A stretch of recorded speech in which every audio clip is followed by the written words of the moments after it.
living room at her home in Normandy, Francine Nelson remembers the story of her life, which could inspire a book of her own.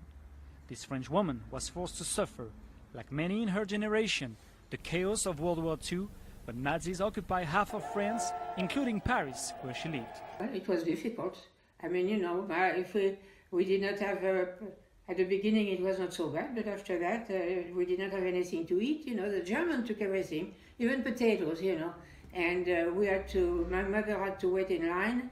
Then the Allies launched D-Day invasion and managed to liberate Paris late in the summer of 1944. That is when Mrs. Nelson's love story with America began, as she met her husband, Robert Nelson, a GI. One day my father was in a cafe and there was a lone GI there all by himself. So my father told him, he says, "Why don't you come over?" And one evening we heard all that noise in the staircase because I was living in my apartment, in our apartment in Paris. And we saw those guys arriving with helmet, guns and all that. And Bob. And do you remember when he was taken? Yeah. In 1951. Francine and her sister fell in love with two American soldiers. After the war, they all moved back to the US.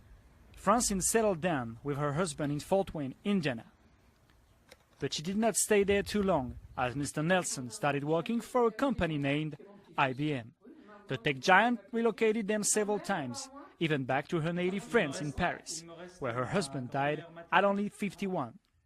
Decades later, she still misses him dearly.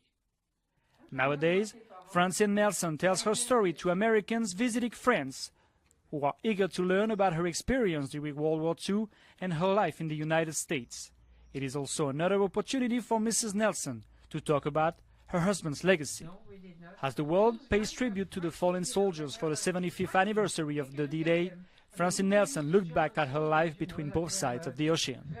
I think to me the best thing I did was I marry an American and go to the States and come back and we taught our children to love two countries, you know, the United States and France.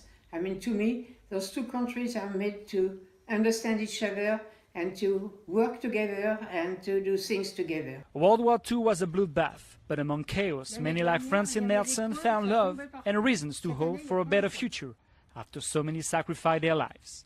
Nicolas Pinault for VOA News, Vernon, France.